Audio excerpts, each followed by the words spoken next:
भीड़ का कोई चेहरा नहीं ठीक होता है। है। और जब बहुत तो ज्यादा लोग इकट्ठा हो जाते हैं तो चीजें कब अस्त व्यस्त हो जाती है पता भी नहीं चलता है। कि यदि हिंसा होती भी है, ये पूरा आंदोलन बदनाम हो जाएगा। और सच पूछिए तो हो सकता है इसमें सरकार के भी कुछ एजेंट, अभी जो देश का माहौल है कि पता चला कि सरकार के भी कुछ एजेंट हिंसा कराने के लिए घुसे हुए हैं, उससे भी इनकार नहीं किया सकता है। भारत एक देखिए युवा देश है, लगभग 65 करोड़ की आबादी इस देश में युवा है। 5-10 लाख लोग यदि सड़कों पर आ गए तो सरकार की खटिया खड़ी हो जाएगी। और कई बार होता है कि जब आप बैरिकेडिंग करके रोकने लगते हैं तो प्रदर्शनकारियों को लगता है कि ये हमारे लिए चुनौती है। मोहब्बत और इंकलाब दोनों में एक चीज कॉमन होती है कि उसको जितना ज्यादा दबाया जाता है वो उतना ज्यादा बढ़ती है, और कॉकरोच हम हैं। तो ये तो यूथ ने कहा कि अब बहुत हुआ भाई, अब कॉकरोच को भी देख लो, जो सिस्टम में दीमक बैठे हुए हैं, जो देश के सिस्टम को चाट रहे हैं, अब दीमकों को कॉकरोच ही जवाब देगा। नमस्ते, मैं पल्लवी हूँ और आप भारत एक नई सोच देख रहे हैं। पिछले कुछ दिनों से एक मुद्दा सबसे ज्यादा चर्चा में है, या ये कह दें कि अब दिल्ली जो है वो डगमगा रही है क्योंकि कॉकरोच जनता पार्टी वहां पर प्रदर्शन करने की बात कह रही है। आज के इस वीडियो में महत्वपूर्ण चर्चा इस बात पर है कि क्या किसी को भी बिना परमिशन के प्रोटेस्ट करने की आजादी है, कानून को अपने हाथ में लेने की आजादी है। और अगर इस तरीके का प्रोटेस्ट होता है और इसमें कोई भी आपत्तिजनक चीजें हो जाती है, किसी तरीके का लॉ एंड ऑर्डर डिस्टर्ब हो जाता है, तो किस तरीके का एक्शन प्रशासन ले सकता है। इस मुद्दे पर बात करने के लिए हमने आईपीएस को ही बुला लिया है। आपका एक बड़ा अनुभव भी है इस फील्ड में, तो अमिताभ कुमार दास जी अच्छे से बता पाएंगे कि लॉ एंड ऑर्डर ऐसे मामले में कैसे एक्शन लेता है, कानूनी कार्रवाई क्या होती है। इन सब चीज को समझने के लिए सर आपका बहुत स्वागत है, और आपका एक बड़ा अनुभव भी है इस मामले में। जी जी, बहुत धन्यवाद पल्लवी जी। दर्शकों को भी नमस्कार जी। तो मेरा सबसे पहला यही सवाल होगा कि एक आईपीएस के तौर पर आप मुझे ये समझाइए कि कानून किस तरीके का हथकंडा अपना सकता है, या उसके पास क्या नियम होते हैं कि जब हम किसी भी तरीके के बड़े प्रोटेस्ट को बुलाते हैं। मान लीजिए मैं ही कोई प्रोटेस्ट बुला रही हूँ, मुझे ये भी नहीं पता है कि उसमें 10,000 लोग आने वाले हैं कि 1 लाख लोग आने वाले हैं, संख्या भी नहीं पता है। तो ऐसे में सड़क जाम ना हो जाए, व्यवस्थाएं अव्यवस्थित ना हो जाए, ऐसे में कानून क्या कदम उठाता है? नहीं, ये तो देखिए इसमें कोई अखिल भारतीय कानून नहीं है, इसमें अलग अलग राज्यों के अलग अलग तरह के नियम हैं। और उसको इस तरह से मेन चीज रहती है कि उसमें कोई विधि व्यवस्था की समस्या नहीं हो। अब जैसे कि मैं इस खास कॉन्टेक्स्ट पर आता हूं, दर्शक जानते होंगे कि कल यानी 6 जून को कॉकरोच जनता पार्टी के जो संस्थापक हैं अभिजीत दीपके, वो सुबह सुबह नई दिल्ली पहुंच रहे हैं 8 बजे के आसपास। उन्होंने सोशल मीडिया पर पोस्ट भी कर दिया है, वो अमेरिका से रवाना हो गए हैं। और कल उनका जंतर मंतर पर बहुत बड़ा एक प्रस्तावित कार्यक्रम है, जिसमें उनकी मुख्य मांग होगी कि भारत के जो शिक्षा मंत्री हैं धर्मेंद्र प्रधान, वो इस्तीफा दे दें। अब इसमें तो भीड़ आ रही है, भीड़ के अभी से आकलन लग रहे हैं। कोई कह रहा है कि नहीं कम भीड़ आएगी, कोई कह रहा है 1 लाख लोग आएंगे, 2 लाख आएंगे, वो तो कल बात है। अब इन लोग का जो आपको याद होगा दर्शकों को, अभी 2-3 दिन पहले कॉकरोच जनता पार्टी ने एक प्रेस कॉन्फ्रेंस भी किया नई दिल्ली में, एक संवाददाता सम्मेलन किया था, उसमें उनके 3 प्रवक्ता थे। और तीनों ने कहा कि अभिजीत दीपके जब आएंगे तो सबसे पहले ये लोग जाएंगे पार्लियामेंट स्ट्रीट पर, जो पुलिस स्टेशन है, थाना में जाएंगे, जिसके तहत मुझे लगता है जंतर मंतर आता होगा। और वहां पर ये कहेंगे कि भाई हमें जंतर मंतर पर धरना देना है। ये एक तरह की औपचारिकता है। जो मेरी जानकारी है कि दिल्ली पुलिस इसमें कहती है कि आप 6 दिनों का हमें नोटिस दीजिए, पहले मतलब नोटिस आज आपको, दीजिए। जी, आज आपको प्रदर्शन करना है तो कम से कम उसको आप 6 दिन पहले पुलिस को नोटिस दीजिए। पुलिस आपको फिर लिखित आप मांगिए और फिर लिखित आपको अनुमति दी जाएगी, तब कीजिए। तो ये सब बातें हैं। तो ये तो बिल्कुल कानूनी बात हुई। और इसके बावजूद मान लीजिए वो लोग कल जाते हैं, पुलिस उनको अनुमति नहीं देती है, इसके बावजूद वो लोग जाते हैं, तो पुलिस इसमें, जिसको प्रिवेंटिव अरेस्ट कहते हैं, प्रिवेंटिव अरेस्ट कर सकती है। देखिए 1 जुलाई 2024 के पहले तो सीआरपीसी तो था, किसे सीआरपीसी में गिरफ्तार किया जाएगा? अभिजीत को किया जाएगा या उन तमाम लोगों को किया जा सकता है जो उनके शुभचिंतक या फॉलोअर बनकर जा रहे हैं? नहीं नहीं, सभी लोगों को किया जा सकता है ना। कई बार पुलिस इसमें ऐसे करती है कि इतने लोग को नामजद करती है, जिसमें अभिजीत दीप के नामजद हो सकते हैं, मान लीजिए उनके साथ सोनम वांगचुक हो, वो नामजद हो सकते हैं, जो बड़े बड़े चेहरे हैं। और बाकी में पुलिस कर देती है कि इतने अज्ञात लोग थे, इतने अज्ञात लोग क्योंकि एक एक का नाम पुलिस पता नहीं कर सकती है। और इसमें सामान्यतः प्रिवेंटिव अरेस्ट होता है। प्रिवेंटिव अरेस्ट में होता है कि पुलिस लाके थाने में बैठाती है और फिर शाम होते होते, सूरज डूबते डूबते उनको एक तरह से छोड़ दिया जाता है। आप बंद में जैसे अक्सर देखती होंगी, भारत बंद बुलाया जाता है, यूपी बंद या कोई बंद, तो उसमें ऐसे ही प्रिवेंटिव अरेस्ट किया जाता है कि हिंसा की आशंका को देखते हुए वो मेनली थाना में बुला के पुलिस बैठा लेती है लोगों को, और शाम होते होते उनको कहती है कि अब आप जाइए। तो ये तो बात मतलब ये इसकी। लेकिन अभी देखिए 2014 के बाद से दर्शक जानते होंगे कि एक बदला बदला हिंदुस्तान है। अब इस बदले बदले हिंदुस्तान में होता क्या है कि कोई काम कायदे कानून से हो नहीं रहा है। जो मैं मतलब बात आपको बताता हूं, इस बदले हिंदुस्तान में माफिया पर कोई एक्शन नहीं होता, बड़े बड़े आतंकवादियों पर एक्शन नहीं होता। और सोनम वांगचुक को देखिए 6 महीने तक जेल में रख दिया गया राष्ट्रीय सुरक्षा कानून में, तो वही जो मैं कि अगला एनएसए। सवाल आपसे यही पूछने वाली भी थी कि अभिजीत दीपके को अगर थाने ले जाया जाएगा तो क्या जेल वगैरह में भी ठूसा जा सकता है कुछ वही दिनों तक, वही लंबे दिनों तक? वही वही मैं कह रहा था, वही मैं कह रहा था कि ये सब जो मैंने बातें बताई वो कायदे से होना चाहिए। लेकिन 2014 के बाद जो नया भारत बना है, जो अमृत काल है और जो भी इसका नाम दीजिए, इसमें क्या हो रहा है कि सरकार ने एक अघोषित आपातकाल की स्थिति लगा रखी है। अब इस अघोषित आपातकाल में देखिए क्या हो रहा है। एक दो मैं उदाहरण देता हूं आपको। यूपी का हाथरस केस याद होगा। हाथरस में एक लड़की का हुई थी, आधी रात में पुलिस ने उसको दिया था। उसमें केरल के एक पत्रकार सिद्दीक कप्पन आए थे उसको कवर करने के लिए, और सिद्दीक कप्पन को यूपी पुलिस ने ऐसे ऐसे झूठे केस में लपेट दिया कि बेचारा पत्रकार 2-2.5 साल तक बिना बात के जेल में रह गया, है ना। या आपको सोनम वांगचुक को राष्ट्रीय सुरक्षा पर खतरा बता के, जो एक सामाजिक कार्यकर्ता है, एक सम्मानित व्यक्ति है, मैग्सेसे पुरस्कार विजेता है, गांधीवादी है, उनको कहा गया कि भाई नेशनल सिक्योरिटी के लिए खतरा है। 6 महीने उनको जेल में भेज दिया गया। तो आजकल सरकार दुरुपयोग करने के लिए सरकार के कुछ कानून हैं जिनका खुल्लम खुल्ला दुरुपयोग हुआ होता है। जैसे एनएसए है, राष्ट्रीय सुरक्षा कानून है, नेशनल सिक्योरिटी एक्ट है, या एक यूएपी है, अनलॉफुल एक्टिविटीज प्रिवेंशन एक्ट, ये सब है। और इन सब का सरकार खुल्लम खुल्ला दुरुपयोग करते हैं। जैसे कि अभी आपने देखा होगा, यूपी की बात है, नोएडा में जो मजदूरों का प्रदर्शन हुआ था, मजदूरों ने जो प्रदर्शन किया था नोएडा की सड़कों पर आके, उसमें अच्छे खासे बुद्धिजीवियों को, सत्यम वर्मा जैसे बुद्धिजीवियों को, और भी बहुत बुद्धिजीवियों को, पढ़े लिखे लोगों को, किसी को एनएसए के तहत डाल दिया गया अंदर, किसी को यूएपीए लगा दिया गया। मतलब सरकार देश में एक दहशत का माहौल कायम करना चाहती है कि कोई सरकार के खिलाफ कुछ नहीं बोले। ठीक है। लेकिन लेकिन इसमें आप मुझे देखिए, ये बताइए कि जैसे आप बोल रहे हैं कि बिना नियम के ये सब हो रहा है, आप मुझे बताइए कि सीआरपीसी और पुलिस एक्ट या सुप्रीम कोर्ट की क्या गाइडलाइन है इस तरीके का कोई प्रोटेस्ट अगर बुलाया जाता है?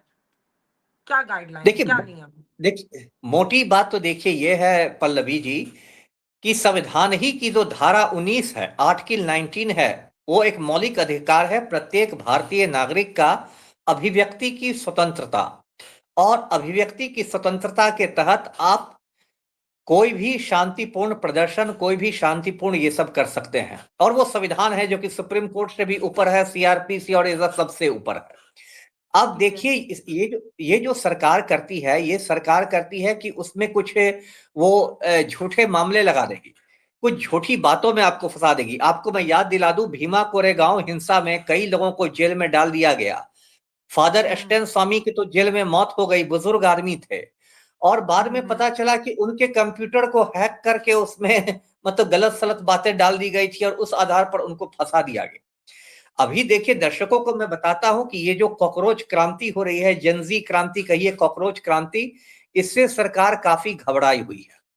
और घबराहट में उसने देखिए ये जो एक्स अकाउंट होता है, जिसको पहले ट्विटर कहते थे, वो ट्विटर इन लोग का पहले बंद कर दिया गया, फिर उन लोगों ने दूसरा अकाउंट खोला। कल यदि कॉकरोच अभी इज जो बैक। जी जी, कॉकरोच इज बैक। अभी पिछले साल जो नेपाल में जिस तरह से जनजी क्रांति हुई है, उसके पृष्ठभूमि में काफी घबराई हुई है। मतलब दिल्ली में जो केंद्र सरकार है, भारत सरकार है, तो इसमें तरह तरह की बातें हो सकती है। ऐसा भी हो मैं ये सकता तो है कि इस इंटरव्यू में हम ये तो समझेंगे ही कि आप इस इस प्रोटेस्ट को या ये जो नया क्रांति हो रहा है इसे कैसे देखते हैं। लेकिन मुझे एक चीज आप पहले बताइए कि अगर ये जो भी हो रहा है या जिस तरीके से भी बुलाने की कोशिश उन्होंने अपने ट्विटर अकाउंट से की है, अगर इसमें मान लेते हैं एक मैसिव भीड़ आ जाती है, बहुत ज्यादा लोग आ जाते हैं, क्योंकि मैंने बहुत सारे लोगों को अपने ट्विटर पर लिखते सुना है कि हम तो जाएंगे, तो मान लेते हैं बहुत ज्यादा भीड़ आती है और सब एक जैसे मानसिकता के नहीं होते, कुछ ऐसे होते हैं जिनका खून ज्यादा खौलता है। मान लेते हैं एयरपोर्ट से इनकी गिरफ्तारी हो रही है, कुछ जो है बार बार कहा जा रहा है शांतिपूर्वक शांतिपूर्वक शांतिपूर्वक, लेकिन गिरफ्तारी के बाद कुछ लोग अगर बौखला जाते हैं, कोई सार्वजनिक संपत्ति तोड़ फोड़ करने की कोशिश करते हैं या कुछ भी ऐसा होता है जो लॉ एंड ऑर्डर से इतर है, तो इसके लिए किसको जिम्मेदार ठहराया जाएगा? कॉकरोच जनता पार्टी के लोगों को जिम्मेदार ठहराएंगे या हम सरकार को जिम्मेदार ठहराएंगे या कानून व्यवस्था पर सवाल खड़ा होगा? किसको, अगर कुछ भी संपत्ति नुकसान या कुछ भी होगा तो जिम्मेदार कौन होगा? देखिए, कॉकरोच जनता पार्टी ने अभिजीत दीप के जो संस्थापक हैं उनके मैंने बहुत इंटरव्यू सुने हैं। वो लगातार इस बात को बोलते आए हैं कि हम संविधान के कानून के धारा में काम करेंगे। उन्होंने कहीं भी हिंसा की बात नहीं की। यहां तक कि एक बार उनसे पूछा गया कि क्या आपकी तुलना आप लोग नेपाल के जनजी से की जा सकती है, तो वो बिदक गए। उन्होंने कहा कि नहीं नहीं, नेपाल के जनजी ने तो हिंसा कर दी थी, हम लोगों का हिंसा में विश्वास नहीं है। और जो सोनम वांगचुक की भी पहचान एक गांधीवादी व्यक्ति के रूप में है। उन्होंने लद्दाख में भी भूख हड़ताल की थी, गांधीवादी लेकिन तरीके सर से भीड़ आंदोलन। का कोई चेहरा तो नहीं होता है ना, भीड़ का कोई चेहरा नहीं ठीक होता है। है, और जब तो, बहुत तो ज्यादा लोग इकट्ठा हो जाते हैं तो चीजें कब अस्त व्यस्त हो जाती हैं पता भी नहीं चलता है। नहीं नहीं, सही कहा आपने, लेकिन उसके लिए मैं ये स्पष्ट कर रहा था कि यदि हिंसा होती भी है, वैसे मैं नहीं चाहूंगा कि हिंसा हो, क्योंकि हिंसा होने कोई से तो नहीं चाहता ये पूरा आंदोलन बदनाम हो जाएगा। और सच पूछिए तो हो सकता है इसमें सरकार के भी कुछ एजेंट, अभी जो देश का माहौल है कि पता चला कि सरकार के भी कुछ एजेंट हिंसा कराने के लिए घुसे हुए हैं, उससे भी इनकार नहीं किया सकता है, इस आंदोलन को बदनाम करने के लिए, इस आंदोलन को डिस्क्रेडिट करने के लिए। लेकिन यदि हिंसा हो जाती है तो वैसी हालत में भी दीपक, ये जो अभिजीत दीपके या सोनम वांगचुक, ये सब जो बड़े चेहरे हैं, वो लोग नहीं आएंगे, क्योंकि उन्होंने कहीं भी न सोशल मीडिया पर न किसी पत्रकार सम्मेलन में कहीं भी उन्होंने हिंसा की बात नहीं की है। इसलिए यदि हिंसा होगी तो फिर हिंसा करने वाले भुगतेंगे, वो चाहे वीडियो कैमरा से उनको चिन्हित किया जाए, या उनको घटना स्थल से पकड़ा जाए, या किसी हथियार के साथ पकड़े जाए। लेकिन ये जो बड़े बड़े शीर्ष नेता जो हैं, उनकी उसमें कोई भागीदारी नहीं होगी, क्योंकि इसमें भागीदारी तभी होती, देखिए आपराधिक षड्यंत्र एक है आईपीसी में, जिसको अब बीएनएस बन गया है, भारतीय न्यायिक संहिता, उसमें आपराधिक षड्यंत्र एक होता है, क्रिमिनल कॉन्स्पिरेसी। तो यदि इन लोगों ने हिंसा की बात की रहती और तब हिंसा भड़क जाती, तो ये लोग सारे लोग आपराधिक षड्यंत्र के तहत हिंसा के दोषी पाए जाते, भागीदार पाए जाते। लेकिन इन लोगों ने अब तक लगातार शांतिपूर्ण आंदोलन की बात की है, तो यदि हिंसा भड़कती भी है तो कहा जाएगा कि इनके बावजूद कुछ असामाजिक तत्वों ने हिंसा कर दी, इन पर बात नहीं आएगी। जी पल्लवी। ठीक है, बहुत बढ़िया। एक और सवाल है, बड़ा अच्छा सवाल है कि बहुत सारे लोग जो ट्विटर पर, एक तबका है जो ये कह रहे हैं कि अगर कॉकरोच आ रहा है तो हम हिट भी रखे हैं, हम इन्हें कुचल देंगे। मैं एक बात आपसे समझना चाहती हूँ कि मान लेते हैं कि अभिजीत दीपके ने परमिशन नहीं ली या नहीं ले रहे हैं, लेकिन ये एक बड़ा मैसिव आंदोलन हो रहा है, बहुत सारे लोग इस प्रोटेस्ट का हिस्सा बन रहे हैं। ऐसा नहीं है कि दिल्ली पुलिस को इस बात की जानकारी नहीं होगी, तो क्या दिल्ली पुलिस की तरफ से कोई एक्शन नहीं लिया जा सकता है, या ये नहीं कहा जा सकता है कि हम आपकी सुरक्षा में हैं, या कोई ऐसा कदम जो प्रशासन अपनी तरफ से उठाता हो ऐसे प्रोटेस्ट में? दिल्ली पुलिस की तो मेन जो चिंता उनकी ये होगी कि एक तो ये बहुत बड़ा आंदोलन, देखिए दिल्ली पुलिस, में दर्शकों को बता दूं, क्योंकि दिल्ली को पूर्ण राज्य का दर्जा है भी नहीं, तो दिल्ली पुलिस भी वहां के मुख्यमंत्री के अधीन नहीं है। दिल्ली पुलिस सीधे सीधे गृह मंत्रालय के अधीन है, यानी कि अमित शाह के अधीन है। अब ऐसे में दिल्ली पुलिस पर बहुत ज्यादा राजनीतिक दबाव होगा। पुलिस चाहे कश्मीर से कन्याकुमारी तक राजनीतिक दबाव में काम करती है, ये तो मैं अपने अनुभवों पर कह सकता हूँ। कानून अपनी जगह पर है, लेकिन पुलिस का काम राजनीतिक दबाव में होता है, और ये बात पूरे देश पर लागू होती है। तो उन पर तो पूरा ये होगा कि भाई न्यूनतम बल प्रयोग करना है, क्योंकि ये भी सरकार कहीं ना कहीं समझ रही है कि यदि दमन चक्र चलेगा, या मान लीजिए फायरिंग हो जाती है या कुछ ऐसा हो जाता है, तब ये आंदोलन दबने की बजाय और भड़क जाएगा और पूरे देश में फैल जाएगा। और तब सरकार, तो एक तो बात कह दी होगी कि सरकार की, पुलिस को बहुत संयम से काम लेना है, ये तो संयम का पाठ पढ़ा दिया गया होगा दिल्ली पुलिस कमिश्नर को कि भाई संयम से काम लेना है और ऐसा नहीं करना है कि ये इस आंदोलन के में मतलब और वो आग में घी का काम कर दे, पुलिस ऐसा दमन करे। तो साथ ही साथ ये भी करना है कि कोई ये लोग मतलब हीरो नहीं बन सके और बहुत ज्यादा भीड़ नहीं जमा हो जाए। तो ये सरकार के लिए देखिए बहुत एक जी। जी तो अमित, आप ये बताइए तो क्या हो सकता है कि बैरिकेटिंग वगैरह की जा सकती है? जैसे हम लोग पहले देखा है किसान आंदोलन में किसान वहां ना पहुंच पाए, इसलिए कई जगहों पर सड़कों वगैरह पे जो है वो बैरिकेड कर दिया गया था, नहीं जाने दिया जा रहा था। तो क्या ऐसा हो सकता है कि कई जगहों को बैरिकेड कर दिया जाए, बहुत ज्यादा यूथ जंतर मंतर तक ना देखिए पहुंच पाए? देखिए हो सकता है, आपकी बात सही है, लेकिन इसमें कई बातें हैं। जैसे किसान आंदोलन को भी क्या ये लोग विफल कर सके? नहीं कर सके। अंत में तो इनको किसानों के आगे झुकना पड़ा। 13 महीने तक किसानों ने आंदोलन किया, शांतिपूर्ण आंदोलन किया। 700 किसान शहीद हो गए और अंत में सरकार को कृषि कानून वापस लेने पड़े, जबकि आपने उस पर कीलें बिछा दी थी और क्या क्या हुआ था। तो यदि बैरिकेडिंग भी कर देते हैं तो ये भी देखिए एक पूरी दुनिया, क्योंकि मैं बता दूं कि इतना बड़ा आंदोलन हो गया है कि अब इस पर मतलब इंटरनेशनल मीडिया की भी नजर रहेगी। आपने देखा होगा बीबीसी ने, अल जजीरा ने, सीएनएन ने, सबने इस पर स्टोरी की है। तो ऐसा नहीं, और कई बार होता है कि जब आप बैरिकेडिंग करके रोकने लगते हैं तो प्रदर्शनकारियों को लगता है कि ये हमारे लिए चुनौती है ना? तो वो लोग और बैरिकेडिंग तोड़ के आगे बढ़ने लगते हैं। और फिर तोड़ के आगे बढ़ने पर क्या होगा? यदि आप रोकते हैं तो बल प्रयोग होगा। बल प्रयोग 3 चरणों में होता है, एक आंसू गैस, एक लाठी चार्ज, एक फायरिंग। तो यदि इसकी नौबत आ जाए तब तो फिर सरकार के लिए बहुत मतलब वो कठिन स्थिति बन जाएगी। और अभी देखिए सरकार बहुत ज्यादा, मैं कहूँ कि घिरी हुई है सरकार। आप कह सकते हैं कि एक सारे मोर्चों पर सरकार घिरी हुई है, आर्थिक मोर्चे पर घिरी हुई है सरकार। युवाओं का गुस्सा तो है ही। तो इसलिए आज की रात जो है वो तो मुझे लगता है मोदी जी और शाह जी पर, अमित शाह पर बहुत भारी पड़ने वाली है। जी तो आप मुझे बताइए कि आप इस प्रोटेस्ट को कैसे देखते हैं? आपको क्या लग रहा है कि ये कोई युवा क्रांति है या ये सोशल मीडिया वायरल ट्रेंड है कुछ? आप इसे कैसे देख ना, रहे हैं? नहीं नहीं, मैं तो इसका स्वागत करता हूं और मैं तो इतिहास का मतलब स्टूडेंट रहा हूं और इसको ऐतिहासिक संदर्भ में देखता हूं तो मैं इसको बहुत बड़ी क्रांति मांग रहा हूं। देखिए दो 3 दिन में 2 करोड़ लोगों का जुड़ जाना ये कोई मतलब खेल नहीं है। इतना तो हो सकता है अभिजीत दीपके ने भी नहीं सोचा हो। उसने वो भी तो जब बार बार कॉकरोच कह रहे हैं, जनता, उन्होंने पहले एयरपोर्ट पे बुलाया था, फिर उन्होंने फिर वो खुद आकर 10 बजे, कल रात में 10 बजे उन्होंने एक वीडियो डाला जिसमें वो कह रहे हैं कि मुझे तो अंदाजा नहीं था कि इतने सारे लोग जुड़ेंगे। जी इसलिए मैं अब आपसे रिक्वेस्ट करता हूँ कि अब आप लोग एयरपोर्ट पर मत आइए, आप लोग सीधे उसी थाने पहुंचिए, नहीं तो वो जो जी लोग होंगे जो एयरपोर्ट पे होंगे उन्हें प्रॉब्लम हो सकती है। तो मुझे लग रहा है कॉकरोच जनता पार्टी भी ये बात नहीं समझ पा रही है कि यूथ कितना उनकी तरफ बिल्कुल मतलब प्यार से, उम्मीद से देख रहा है। बिल्कुल। देखिए इसमें, इस देश में पिछले 12 सालों से यूथ का गुस्सा जो था वो धीरे धीरे धीरे धीरे करके बढ़ रहा था। और एक जो कहते हैं कि अंत में जो कह दिया जस्टिस सूर्यकांत साहब, चीफ जस्टिस सूर्यकांत साहब ने एकदम कॉकरोच कह दिया इनको 15 मई को, और वो भी सुनवाई के दौरान ऑन रिकॉर्ड कह दिया। तो वो समझिए जले पर नमक छिड़कना हुआ और यूथ ने कहा कि अब भाई बहुत हुआ। एक तो आप पेपर लीक करवाते हो, शिक्षा मंत्री इस्तीफा नहीं देता है, और कॉकरोच हम हैं। तो ये तो यूथ ने कहा कि अब बहुत हुआ भाई, अब कॉकरोच को भी देख लो, जो सिस्टम में दीमक बैठे हुए हैं, जो देश के सिस्टम को चाट रहे हैं। अब दीमकों को कॉकरोच ही जवाब देगा।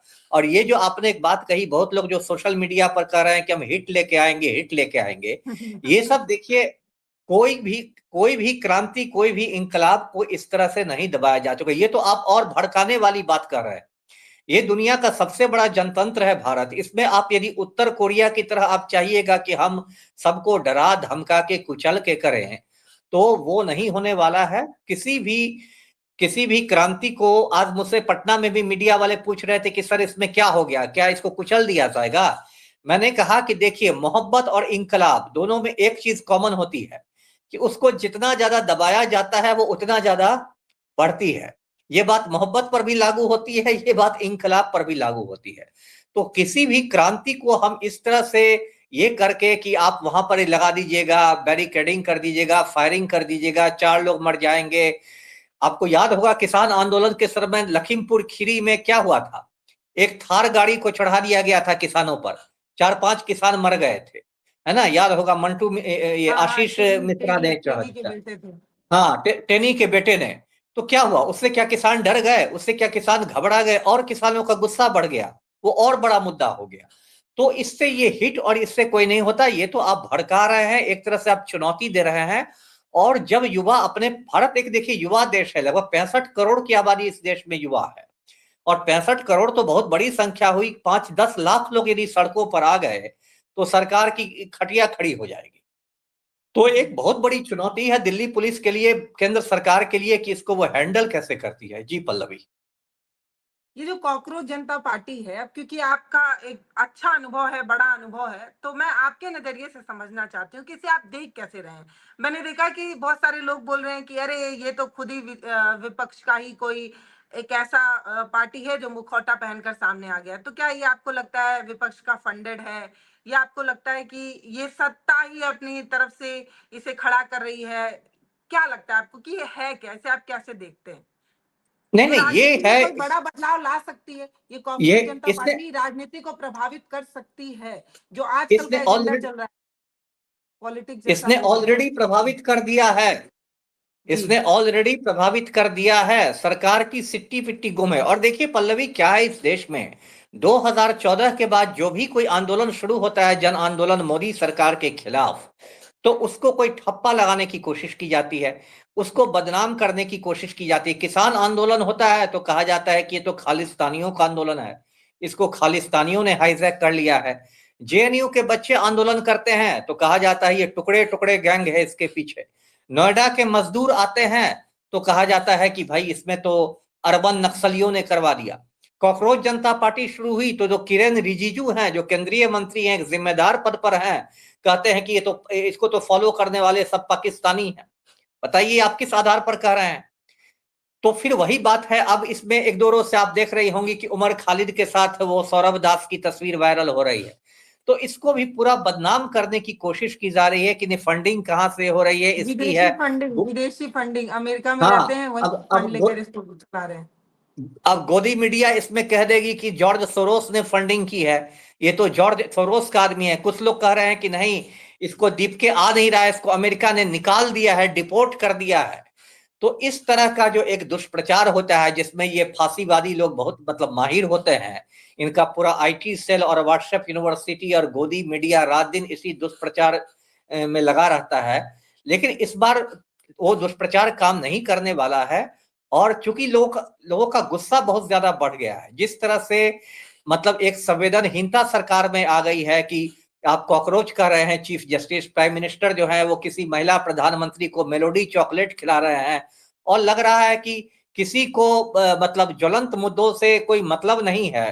तो ये इससे यूथ जो है वो उबल गया है। देखिए कई बच्चों ने आत्महत्या कर ली है, उसका हिसाब कौन देगा, कौन देगा उसका हिसाब।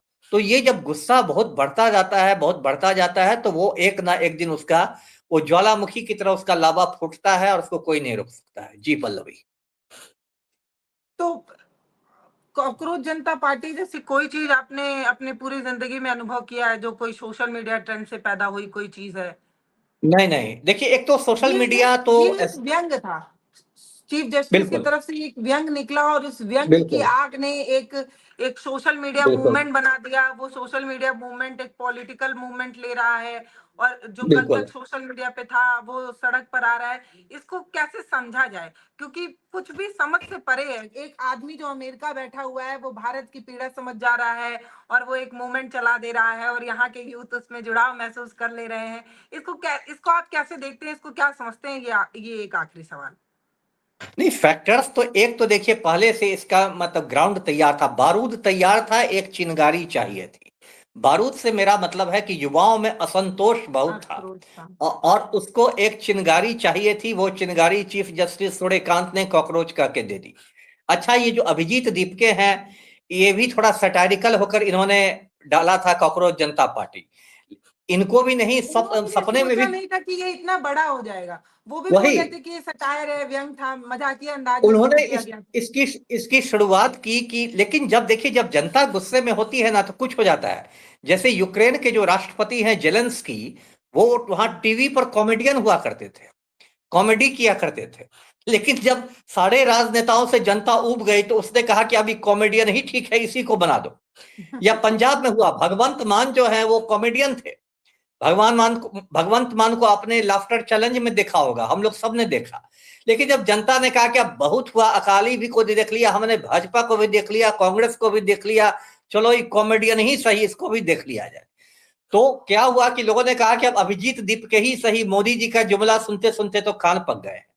और आजकल देखिए सबसे बड़ा इनका हथियार जो हो गया आज के जमाने में, मैं उनका इंटरव्यू सुन रहा था, उनसे पूछा गया कि आपको फंड कितना चाहिए, तो दीपिका ने कहा कि हमें फंड नहीं चाहिए, बस वाईफाई चाहिए, है ना, बस वाईफाई चाहिए हमें, हमारा स्मार्टफोन हमारा सबसे बड़ा हथियार है।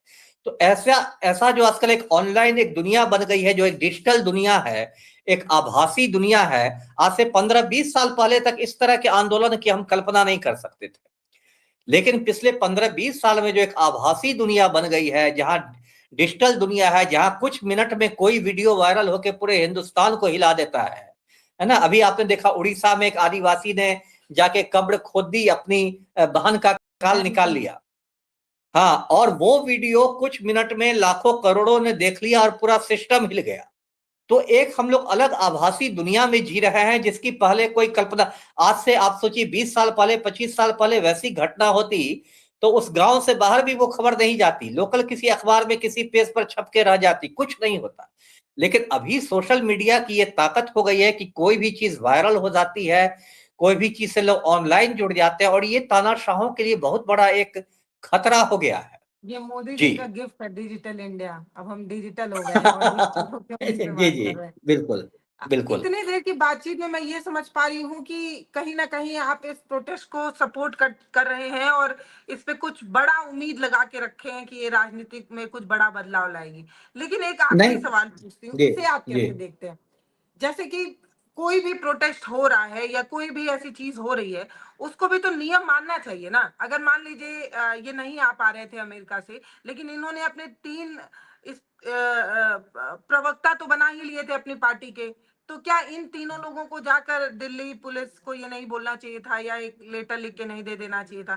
नियम से तो सबको चलना चाहिए ना। नियम को ताक पर रखकर आप संवैधानिक हैं ये बात कहते हैं, ये ठीक भी तो नहीं लगता, ये दो अर्थी बात लगती है। हम नियम मानते हैं ये बात आप कहेंगे, नियम को ताक पर रखकर ये कहते हैं कि क्या युवा को रोका जा सकता है? मैंने एक इंटरव्यू देखा उन्हीं के स्पोक पर्सन का। वो ये कह रहे थे कि मतलब क्योंकि जंतर मंतर एक प्रोटेस्ट करने की जगह ही है, इसी नाम से ही उसे पहचाना जाता है, तो वो हमें क्यों नहीं प्रोटेस्ट करने देंगे, हमें क्यों रोका जाएगा? ये इसको आप कैसे देखते हैं कि देखिए इतना ही पल्लवी, ये बवाल जो, हो रहा है तो एक लेटर लिख के दे दीजिए भाई। नहीं नहीं, सही कहा आपने। देखिए आप जो कह रही हैं वो बहुत स्ट्रिक्ट लीगल सेंस में सही है, मतलब वो एक बहुत ज्यादा, अगर आप सख्ती से कानून का पालन करें तो सही है। लेकिन पल्लवी ये भी याद रखिए कि ये गांधी जी का देश है, यहाँ बहुत राष्ट्रपिता सही। हमारे गांधी जी थे, जिंदगी भर उन्होंने कानून तोड़े ही, है ना। यदि अंग्रेज कहते थे कि हम आपको नमक नहीं बनाने देंगे, तो वो जाके नमक बनाते थे और कहते थे कि भाई मुझे गिरफ्तार कर लो। यदि वो कहते थे कि, है ना, सविनय अवज्ञा आंदोलन, सिविल डिसोबीडियंस, शांतिपूर्ण करते थे, लेकिन मैं आपका कानून तोड़ूंगा, आप गलत कानून बना बहुत देंगे तो अच्छा। मैं उसको नहीं मानने वाला। तो यदि तानाशाह देश में अघोषित आपातकाल हो, सरकार का सारा सिस्टम ये हो गया हो, तो प्रत्येक व्यक्ति का ये कर्तव्य है कि वो, ठीक है मैं हिंसा की बात नहीं करा, लेकिन शांतिपूर्ण तरीके से अपनी वो बात कानून रखने को का। चुनौती दे और अपनी बात रखे। ये गांधी जी का देश है, ये सविनय अवज्ञा का देश है। जी बहुत धन्यवाद आपका, आपने अपना कीमती समय दिया। मुझे लगता है इतने जी आसान भाषा में आपने समझाया कि प्रशासन को एक्शन लेने का हक है, लेकिन वो जी, हमारे कानूनी अधिकार को कुचल नहीं सकता। जो बोलने का बिल्कुल हमारा अधिकार हमें संविधान ने दिया है, उस राइट का हम इस्तेमाल कर सकते हैं, हम प्रोटेस्ट कर सकते हैं, बशर्ते वो शांतिपूर्वक हो। मैंने एक वीडियो भी देखा जिसमें एक व्हाइट कलर का गमछा लेकर ये मैसेज देने की कोशिश है कि ये शांति का कलर है, और मैं उन सभी लोगों से रिक्वेस्ट कर रहा हूँ जो प्रोटेस्ट में आ रहे हैं, वो शांति बनाए रखें, क्योंकि जो शांति और कानून अपनाने का जो हथियार है, उससे सभी प्रोटेस्ट या सभी चीज जो है वो जीती जा सकती है। तो आपका बिल्कुल। बहुत धन्यवाद, आपने अपना एक कीमती समय दिया। जी, आपका भी धन्यवाद जी।